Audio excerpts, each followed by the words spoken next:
there, business owners and entrepreneurs. You've landed on The Marketing Corner, brought to you by CS Design Studios. Every week, we serve up essential insider tips and powerful strategies to elevate your brand. So, let's level up your marketing game. Stay sharp, stay tuned, and let's kickstart your path to marketing excellence. Right here, right now. Your adventure begins. What'd you think of that intro, Ron? Yeah, that was great. Pretty cool, isn't it? That was, yeah. A little bit different from what's on the radio, right? Right. Yes. On the radio, you have a list of songs that are, compliant, so to speak, right? Right. But when we podcast, all of our stuff needs to be a little more original, so we don't break any copyright rules. Oh, okay. We got to put on the creative hats. That's good. That was Lily, by the way. That was Welcome, everybody, to the CS Design Studios presents The Marketing Corner. And have a heavy hitter in studio today. Ron Arenas from Picture Rocks. Well, thank you. Let me get Picture Rocks Cooling, Heating, and Plumbing. Correct. Yeah. How you been? Been real good. Yeah. Real good. Yeah. You and I haven't really had a face-to-face conversation for a few months. Yeah, it's been a while. Everything going well? Business going well? Yeah. How was the mild summer for your industry, though? We were hoping that it'd be a little bit busier. Yeah. This summer. Yeah, but it was mild. One of the reasons why people moved to Tucson is to open up an AC company. Because everybody needs it. Because you can be using your AC 9 months out of the year. Yeah.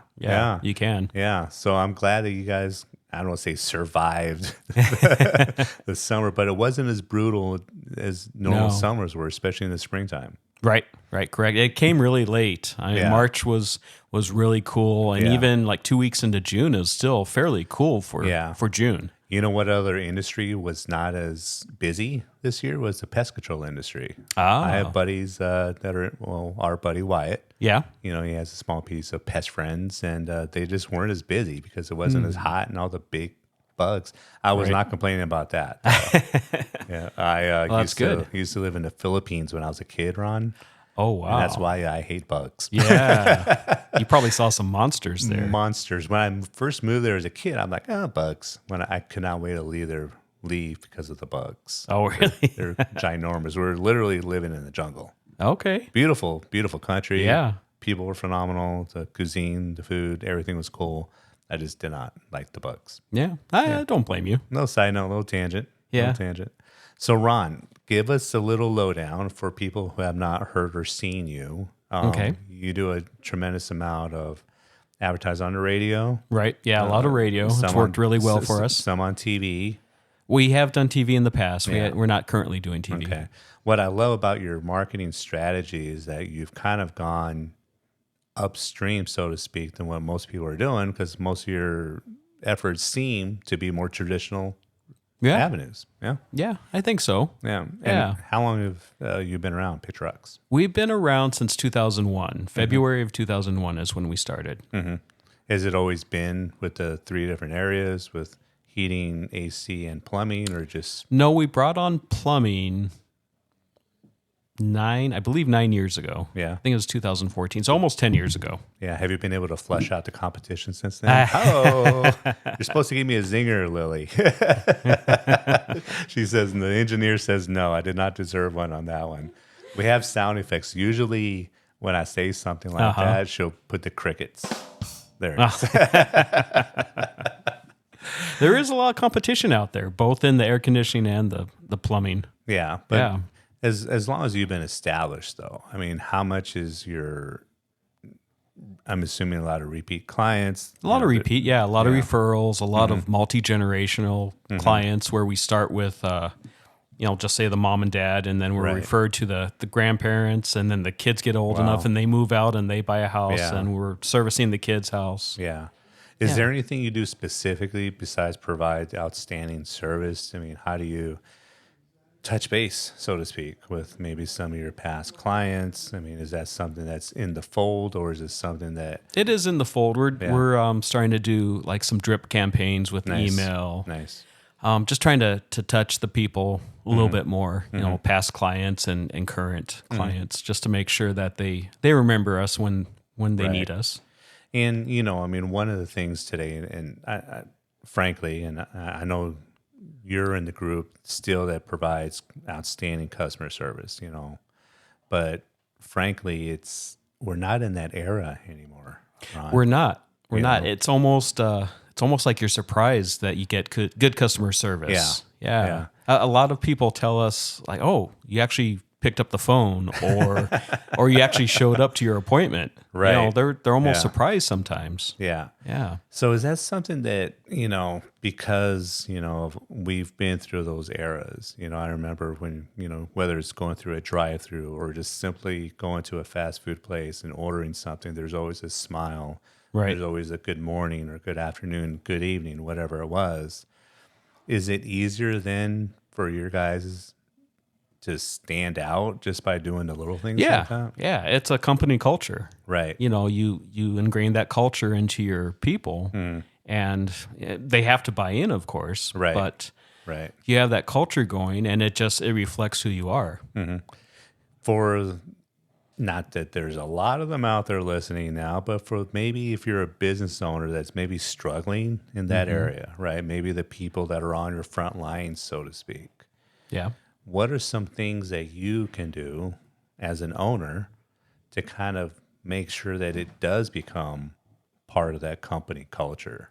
Well, it starts with you. It starts with you as the owner and as the management team, of course. And you want to make sure that you're not coming off like maybe fake or like a rah-rah cheerleader kind of person. Right. You want to have something behind that. These are the reasons that we're doing this. We want to provide outstanding service for our customers because they deserve it. Yeah. So when somebody maybe is going through a difficult time, right? And maybe that's reflecting on the quality of their work, but more importantly, their interaction with your customers. Sure. Is there anything, what do you do as a business owner to kind of maybe address that, thing that's unfortunately reflecting on Picture Rocks more than anything else? Right. Yeah. You have to, as an owner or management team, pull them aside and try to figure out what's going on. Because a lot of times it's something that's going on at home, and it's going to reflect, what they're doing at work. Right. Cool. So we talked a little bit of personnel. Yeah. You want to give some tips to the homeowners out there, what they should be doing now that it's freezing at night? Yeah. I mean, especially if you have a gas furnace, you want to make sure that it's operating safely. You want to make sure that you and your family wake up in the morning after using that gas furnace. Yeah. So just you want to make sure that it's serviced properly every season. Yeah. And by someone that's qualified to actually service it and know what they're looking at and know what they're looking for. Yeah. I don't know if I told you this, but I live about 2 miles north of the U of A. Okay. It's like Hipsterville down the street from South Point. Oh, yeah. Okay. Yeah. And so when I moved in, I had to get my the home inspected for the gas, right?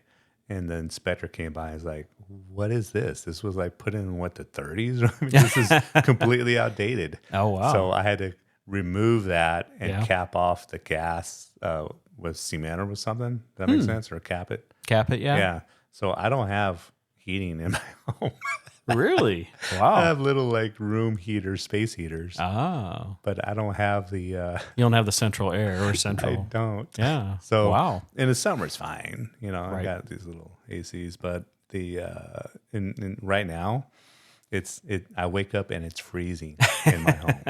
And it's for another month I'll be able to stand it, but then after that, I mean, I need to bust out the space heaters a little more. Okay. Little fun fact about my little home. Yeah.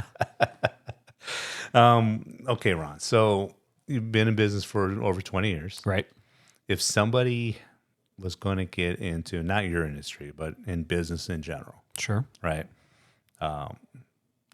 Let's narrow it down to, something of a service. Okay. Or maybe some kind of trade. A trade, right? What are some of the things that you would say you cannot cut corners when you're starting this business in a trade? What are some things that you cannot, from your experience, Okay. you cannot cut corners on this. You need to do, these are things you have to do.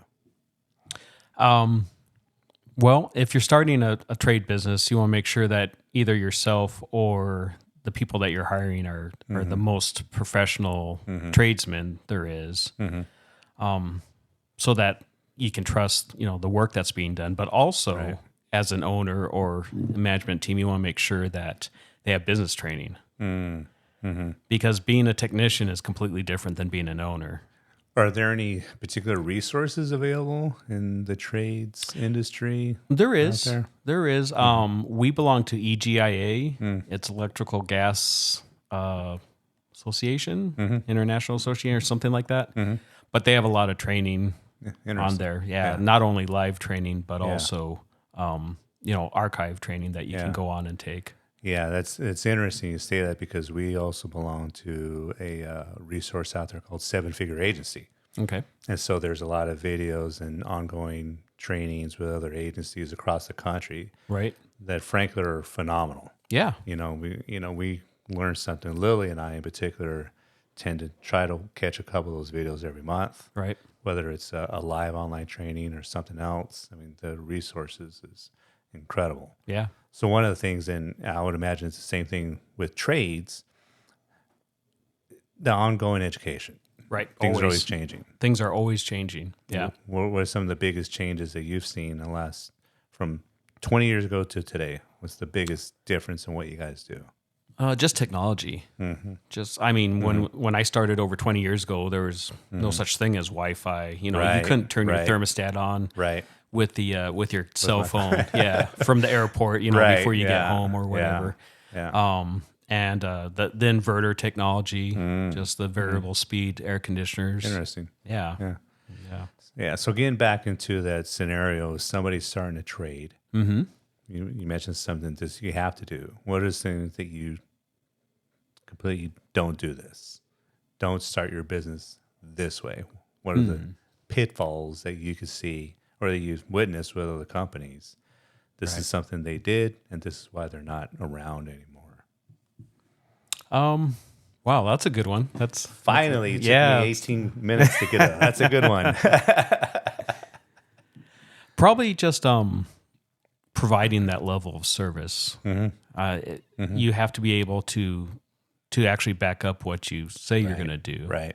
Yeah, I think that's the biggest pitfall is they're just not providing the service that they're supposed to. Yeah, and then of course they're not going to get referrals or return customers. Yeah. And that's something that I've seen, whether it's a trade or any other type of business, people rely on, their inner circle, their friends and family to buy from them to become customers. Right.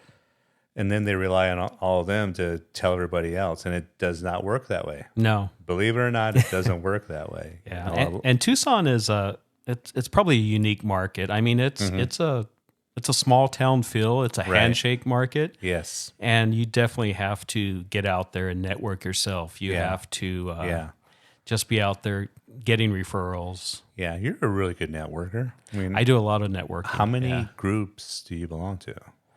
Probably company-wide, we probably belong to 20 groups. Wow. Yeah. And it's not just you. You have your sales guys. Yeah.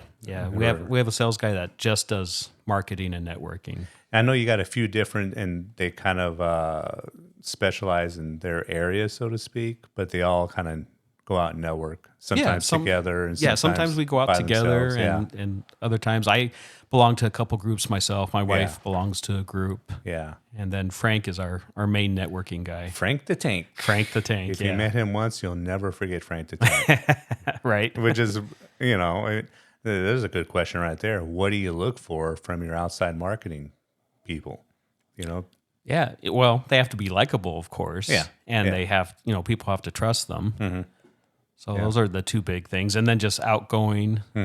He's out there. He's not afraid to talk to anyone or shake anyone's hand. I know, yeah. Buy someone lunch or whatever. That's what he does. Yeah. That was my first real gig in marketing. It was an outside marketing rep. And for me personally, with my background being a military brat, I love being uncomfortable. Okay. I grew up around people from every other background and, different race, religion than myself. Sure. And so I'm very comfortable with being around people that aren't me. Yeah. You know? Yeah. And you can just walk into a room and And kind of figure it out. And figure it out. And to me, I feel comfortable being uncomfortable. Right. Whereas if there's a bunch of people like me, I'm like, oh, I need to get out of here. This is horrible. Yeah. There is a lot of people that don't like networking. They don't like the big crowds. Yeah. And the big networking isn't always the best place. I mean, You're sometimes so right on you that. just need to find the right connection. You're so right on that. Yeah. What is it? Stacy's group is phenomenal. Right. Absolutely phenomenal. Yeah. She does a great job. Great job. And, I give her so many kudos, for putting such a huge event every month. Right.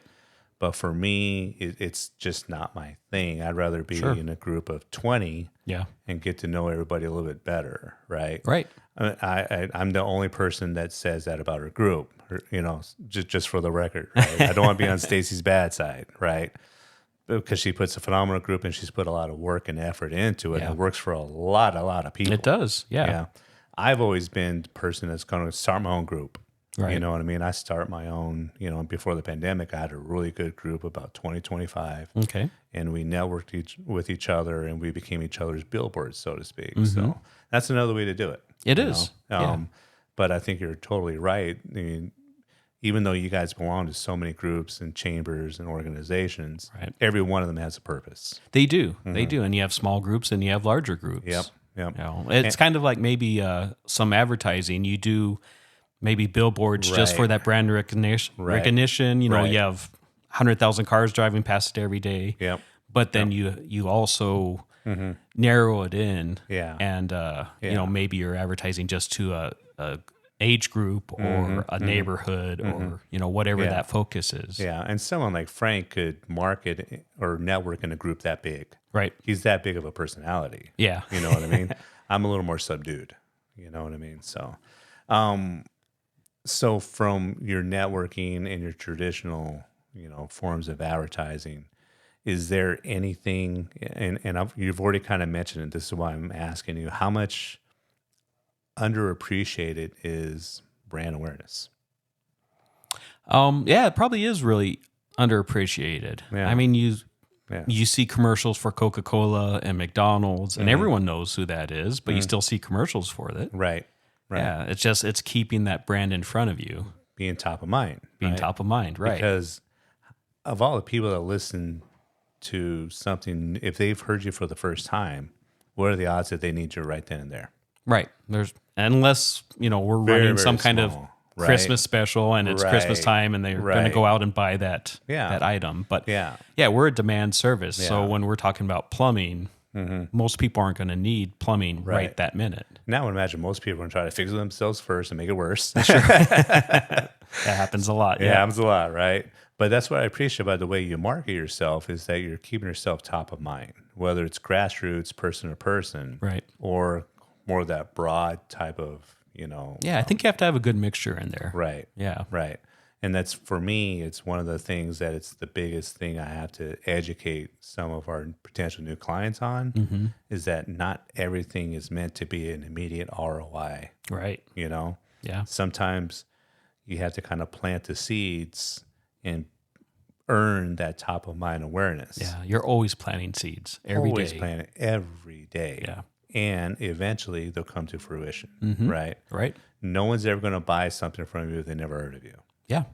It sounds kind of like, well, that's almost too simple, but it's true. It's true. Yeah. Most of the time, unless Lily and I create a phenomenal Facebook ad, which we do, Lily does phenomenal, right? Right. They're not going to buy you the first time they see an ad. Yeah. Do you know how many times it takes somebody to hear your name, Ron, before they're like, oh. I don't know. Back when you and I were young bucks, when I graduated from the U of A in 95, it was only 7 impressions. Ah. Back then it was, radio, TV, billboard. Yeah, there's no internet. Right, Yeah. right. Took 7 times before someone understood what Picture Rocks was. Right now, because of all the noise out there on our phones. Yeah, we have to filter through all that. It's over about 20 to 25 times, depending on what study you're looking at. Okay. Right. Sometimes you get lucky and you have a really cool ad and it's the right time. Yeah, Right. maybe. But in general, it's going to be about 20 to 25 times before, radio, billboard, social, whatever else, you're using before someone, because of all the noise, realizes, oh, that's what they do. Right.